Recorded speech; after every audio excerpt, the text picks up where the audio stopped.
పని పాట చెయ్యాలి శివుడా, ఎంత తోమిన గాని నరుడా, ఇది తెల్లబడలేదు.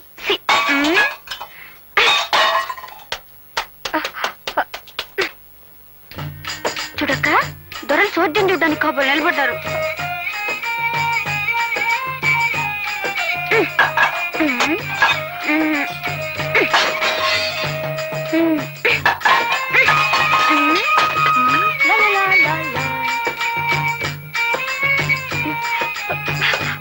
కానీ ఎంతో కష్టపడుతున్నారా అన్నయ్య? ఓహో, చెంబు తపాళాలు పగలగొడుతున్నా వీళ్ళకి చీమ గుట్టినట్లు లేదన్నమాట.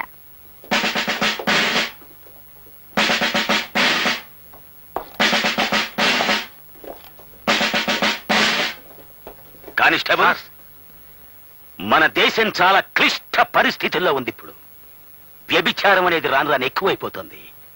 మీరు ఈ లాడ్జిలోని ప్రతి రూము, ప్రతి మంచం, ప్రతి దుప్పటి, ప్రతి తలగడ చెక్ చేసి ఆడకూతురు కనిపిస్తే చాలు వ్యాన్ ఎక్కించేయండి. దండాలకి దండలకి లొంగే మనిషిని కాన్ నేను. ఎందుకంటే దేశం చాలా క్లిష్ట పరిస్థితుల్లో ఉంది. ఇప్పుడు లొంగకూడదు. వాట్ నాన్సెన్స్ నా తలమే చేస్తున్నావు? అదేంటండి బాబు, దేశ పరిస్థితుల్లాగా తమ తలకాయ కూడా పెనం మీద వేసిన పెసరెట్లాగా కొత్త ఆడిపోతుంది. 5 నిమిషాలు మాలిష్ చేశానంటే అడ్డంతా కూలింగ్ అయిపోద్ది. నేనిప్పుడు డ్యూటీ మీద ఉన్నాను. డ్యూటీలో ఉండగా మాలిష్ చేయించుకుంటే అమెరికా రష్యా వాళ్ళు చూస్తే ఏమనుకుంటారా? ఇడియట్. రెండో కంటోడికి తెలియక నా మూల సోఫా మీద కూర్చోబెట్టి మాలిష్ చేసేస్తాను. రండి. ఉండు, నా టోపీ తెచ్చుకొని రండి.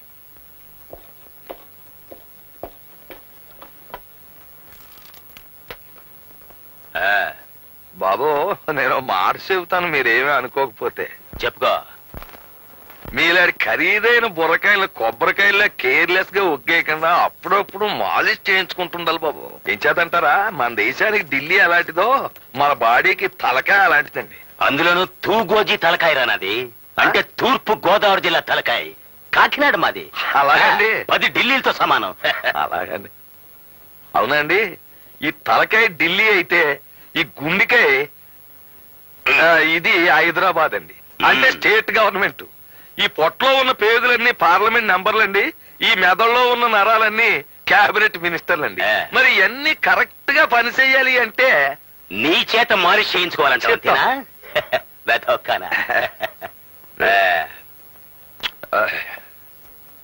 ఏమిటలా చేతులు నలుపుకుంటున్నావు? డబ్బు కోసమా? చూడు, దేశం చాలా క్లిష్ట పరిస్థితుల్లో ఉంది. ఇప్పుడు డబ్బులు అడగకూడదు, తీసుకోకూడదు. అమ్మా, ఓ విషయం చెప్పడం మర్చిపోయాను బాబు. మీరు డిఎస్పీగా ప్రమోషన్ అయిపోయినా నాకు ఆలోచించింది. డిఎస్పీగానా? అంటే ఏదన్నా లీవ్ వేకెన్సీలోనా లేకపోతే పర్మనెంట్ వేకెన్సీలోనా? అదేదో సరిగా అడుగుదాం అనుకుంటే మీరు జీప్ ఎక్కి వెళ్ళిపోయారు. జీప్ లో వెళ్ళిపోయానా? కలెక్టర్ గారింటికి డిన్నర్ కి వెళ్ళి ఉంటాను నేను.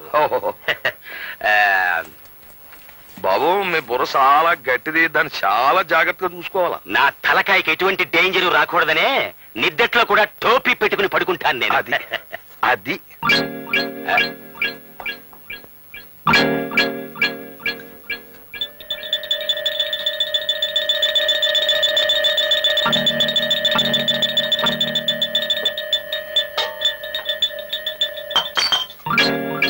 Sir, yes. ఆడంగులు ఎవరు లేరు సార్. వాట్? లేరు సార్. ఒక్కళ్ళు కూడా దొరకలేదా? పోయినసారి వచ్చినప్పుడు 4 ఆడకూతులు దొరికారు. ఇప్పుడు ఒక్కళ్ళు కూడా దొరకలేదు అంటే దేశం చాలా క్లిష్ట పరిస్థితుల్లో ఉందన్నమాట. పదండి, మనమే వ్యాన్ ఎక్కుదాం. వెళ్ళిపోతున్నాడు ఇన్స్పెక్టర్. నన్నే ఏ అంటావురా ఇడియట్? Shut up. అబ్బే, నా నోరు మూసుకున్నా నా కడుపులో ఉన్న గవర్నమెంట్ సార్ నోరు మూయొద్దు. అవును, నీకు డిఎస్పీ ప్రమోషన్ కావాలా? బీట్ కానిస్టేబుల్ గా పనికిరావు. వాట్? అవును, నీది కాకినాడ అయితే ఏంటి గొప్ప? మాది బెజవాడ. ఏమిటాయ్ నీ బెజవాడ గొప్ప? ఏమిటాయ్ గొప్ప? మా బెజవాడలో ఉన్న ఈగలు గాని దోమలు గాని మీ కాకినాడలో ఉన్నాయా? మీ కాకినాడలో సిటీ బస్సు రోడ్డు మీద నడుస్తాయి, మా బెజవాడలో మనుషుల మీద నడుస్తాయి. ఎంత గొప్ప ఉన్నాయినా సరే ముక్కు మూసుకోకుండా మా బెజవాడలో సైడ్ కాలువ పక్కన నడమని మీ కాకినాడలో నడిచినట్టు కుదరదే. చూడు, నేను నిన్ను ఇప్పటికి 99 సార్లు అరెస్ట్ చేశాను. అయినా నువ్వు ఇంకా సేవట పకాయలా పేల్తానే ఉన్నావు. వ్యాన్ ఎక్కించండి రా, వీడిని 100సారి పూర్తయిపో. నాకేం భయం లేదు. ఎక్కిపోతాను తెల్లారేటప్పటికి బయటకు వచ్చేస్తాను వెనకాల పవర్ఫుల్ యూనియన్ చూద్దాం. చూద్దాం. మర్చిపోయాను, నా సంచకడం తెచ్చుకుంటాను. అంచేత మీరు నాకు ఈ విషయంలో సినిమా కథలు చెప్పకుండా ముందు పట్నం పదండి. నేను రాను. అయితే బయటికి వెళ్ళి పడుకోండి. నేను మీసం నమ్మకోండి. నీకు ఇష్టం లేకపోతే నువ్వు వెళ్ళి బయట పడుకోవే. నాకు మీసం లేకపోయినా రోషం ఉంది.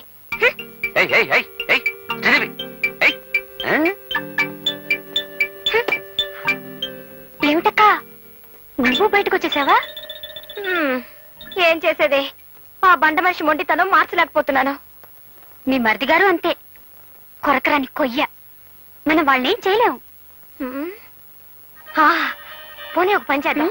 నేను ఒక్కదాన్నే కాబట్టి నన్ను బయటికి పంపించేశారు. నువ్వు నాతో వస్తే ఆయనకే సిగ్గేసి బయటికి వెళ్ళిపోతారు. ఓహో అలాగా, సరే పద పద.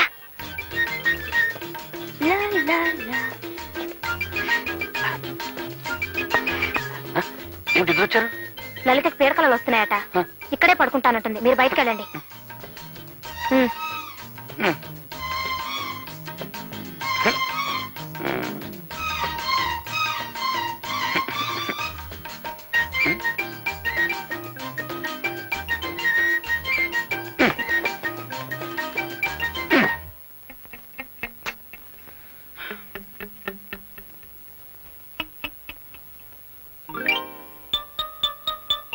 లలితాంబ, ఇక్కడ పడుకున్నావా?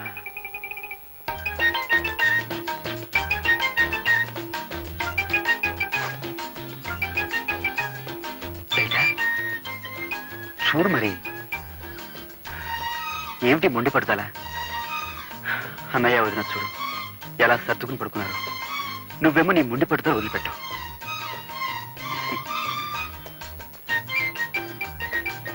చూడు లలిత, యవ్వనం దాడిపోతే తిరిగి రాదు. ఈ వయసులోనే మనం 12 బిడ్డల కంటే వాడిని చూసుకుంటూ హాయిగా కాలం గడపచ్చు. చిచ్చర పుచ్చి, చక్కర చిచ్చి, చిచ్చర పుచ్చి.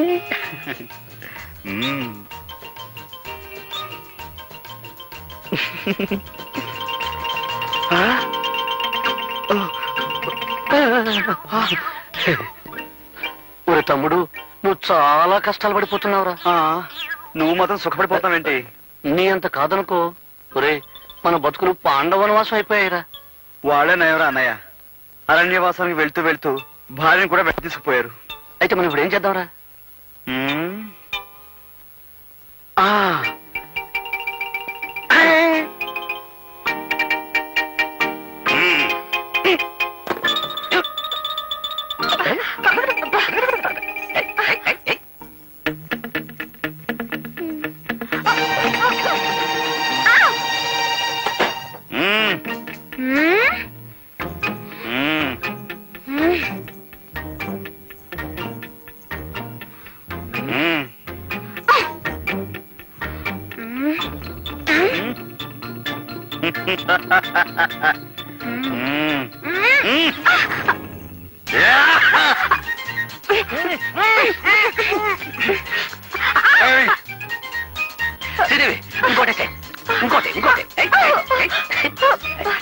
ఏమిటండి ఇది? నాకు ఇష్టం లేదని చెప్తున్నారా? నీకు ఇష్టం లేకపోతే నాకు ఇష్టమే. అంటే నన్ను రేప్ చేద్దాం అనుకుంటున్నారా? అంటే రేప్ అంటే బలాత్కారం చేయడం అర్థం. అదే అదే అదే చేస్తాను, అదే చేస్తాను. వదలండి, వదలండి. అబ్బే, ఏం ఘోరమ్మా ఇది? గోపి, గోపి, తలుపులు తీయండి రా. అర్ధరాత్రి పూట మధ్యలో తెరవని ఏంట్రా ఇది? చూడు బామ్మ, ఈ నన్ను రేప్ చేస్తానంటున్నారు. ఈయన అదే చేయబోతున్నారు బామ్మ. రేపా? రేపంటే ఏమిట్రా? రేపంటే ప్రేమించుకోవడం బామ్మ. ప్రేమించుకోవడమా? అదే బామ్మ. రేపంటే ప్రేమించుకోవటమా? పెళ్లి చేసుకుంది ప్రేమించుకోవటానికి కాకపోతే దేనికి? మీ తాతగారు బ్రతుకున్న రోజుల్లో అదంతా ఇప్పుడు ఎందుకు? వెళ్ళండి.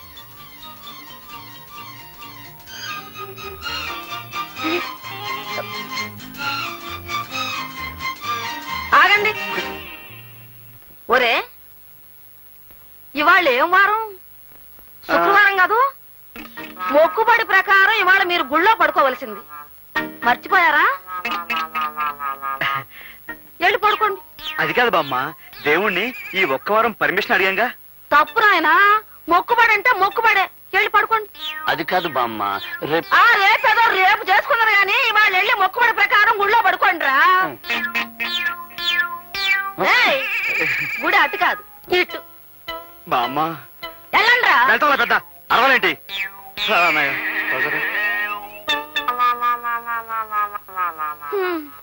వీళ్ళకన్నీ వాళ్ళ తాత పోలికలే వచ్చాయి. అబ్బా,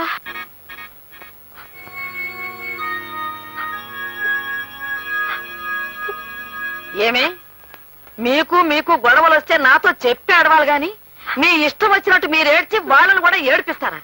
మీకు వినిపించాలని గట్టిగా ఏడ్చాం బామ్మగారు. మా ఏడుపు వినపడకుండా పాడు జీవితం యవ్వను 3 నాళ్లు ముచ్చట అని ఆ రికార్డు పెట్టేశారు బామ్మ. ఏమిటేమిటి పాడు జీవితం యవ్వను 3 నాళ్ల ముచ్చట? ఏం తత్వం, ఏం తత్వం.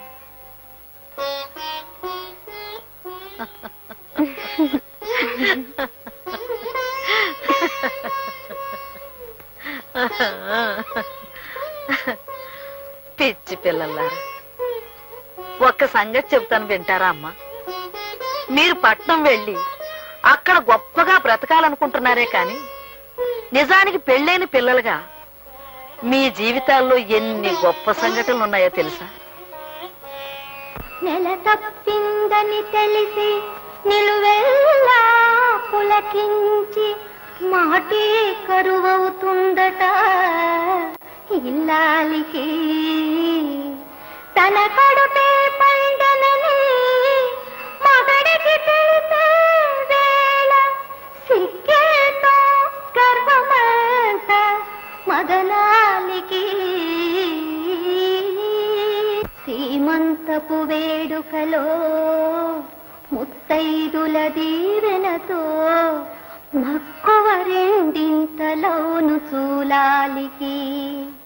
పురిటి నొప్పులను గడచి కేరింతలు విన్న వేళ జన్మ తరించేననిపించును పురిటాలికి.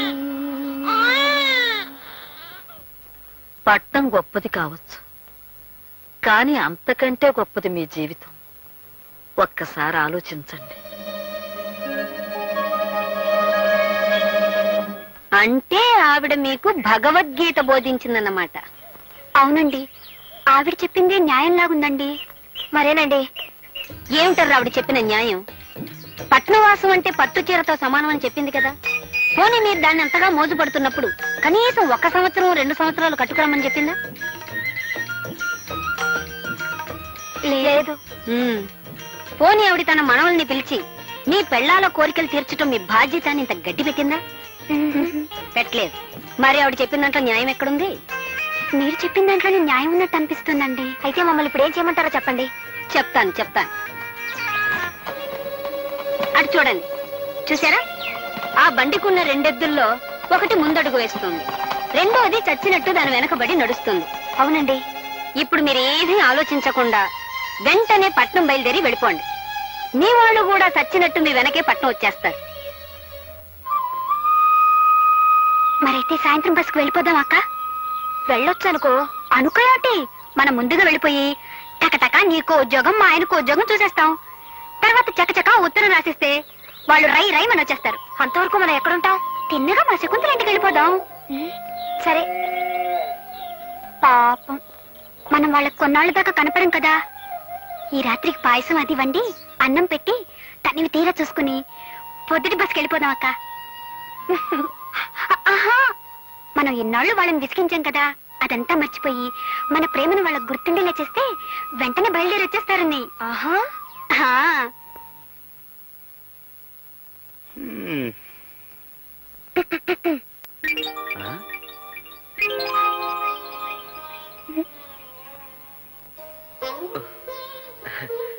ఇది నా గదా లేక ఇంకొకరి శోభన గదిలో నేను వచ్చేసానా? ఎవరితో ఇది? మర్చిపోయారా? నేను మీ పెళ్ళాన్నండి. మీ లలితాంబనండి, మీ బుజ్జినండి, మీ లల్లినండి. ఇన్నాళ్ళు మిమ్మల్ని నాన్న బాధలు పెట్టి చాలా తప్పు చేశానండి. ఇందాక బామ్మగారు తిట్టడంతో నా తప్పు నాకు తెలిసొచ్చిందండి. నన్ను క్షమించండి, నన్ను క్షమించండి, నన్ను క్షమించండి, నన్ను క్షమించండి. లల్లి, వదులు లల్లి. ఎవరైనా క్షమించబడి కాళ్ళ మీద పడతారు కానీ ఇలా కౌగులించుకుని ఉక్కిరి బిక్కిరి చేశారు. చూడు లలితాంబా, నీ ప్రేమంతా ఇవాళ కురిపించేకు, రేపటి కాస్త ఉంచు. రేపటి సంగతి ఎలా ఉంటుందో ఎవరికి తెలుసు? అయితే ఇప్పుడు నేనేం చేయాలి? నన్ను ఎత్తుకోవాలి, నన్ను ఎత్తుకోవాలి. ఏమిటి, నిన్ను ఎత్తుకోవాలా? సర్లే, ఎత్తుకుంటాను. నా టైం బాగుండలేదు. ఆగండి. ఇక పదండి. Right right. ఏమిటి, నేనేమైనా రూట్ బస్ ఉంటున్నావా? నన్ను క్షమించండి. రూట్ బస్ ఇప్పుడు కాదు, రేపు ఉదయం 6 గంటలకు వస్తుంది. రండి. ఇదిగో లల్లి,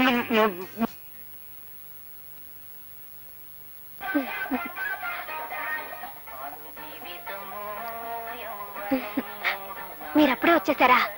మీరు రాకముందే ఈ పాట వేసి తమాషా చేద్దాం అనుకున్నాను. రండి, మీకోసమే ఎదురు చూస్తున్నాను. ఇప్పుడు ఈ పాట? మనం ప్రేమించుకోబోతున్నాం కదా, ఆ ప్రేమ బామ్మకు తెలియకుండా ఉండాలని. కళా నిజమా? నువ్వు చాలా మారిపోయావు. Very short. ఏంటి అంటే నువ్వు గట్టిదానివి అని. ఓహో అదా. షార్ట్ కాదండి, స్మార్ట్. శ్రీదేవి,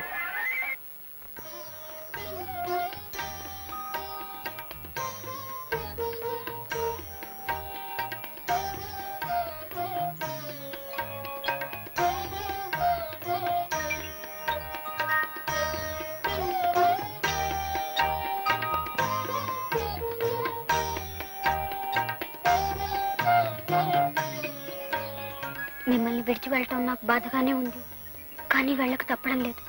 నేను వెళ్ళిపోయానని తెలిసాక ఎవరితిరా ఇదిని మీరు అడిగితే మీ పెళ్ళాన్నండి అని చెప్పడానికి నేను ఉండను కదా. అందుకే మీరు త్వరగా వచ్చేయండి.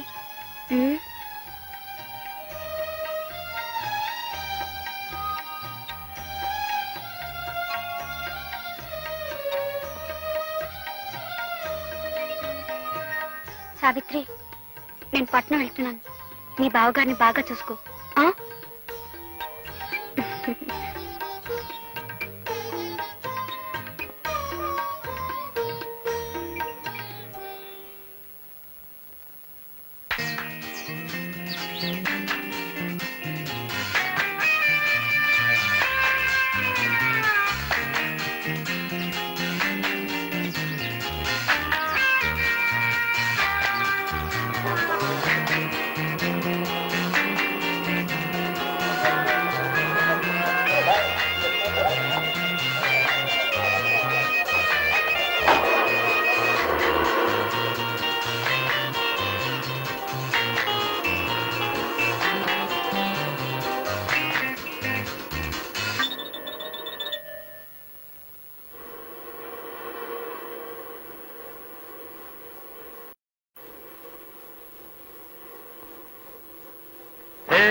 పతివ్రత వాల్మీకి రాయలేదు మీ చరిత, రామాయణ గాథ కాదు మీ చరిత.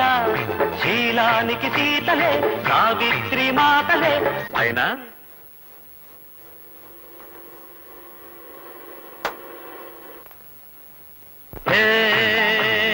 పతివ్రత, పతివ్రత వాల్మీకి రాయలేదు మీ చరిత, రామాయణ గాథ కాదు మీ చరిత. శీలానికి సీతలే, సావిత్రి మాతలే, సుగుణాల యూతులే, సుమతి తమయంతులే. అయినా మతిలేని శ్రీమతులే, అయినా మతిలేని శ్రీమతులే. పట్నం వచ్చిన పతివ్రత.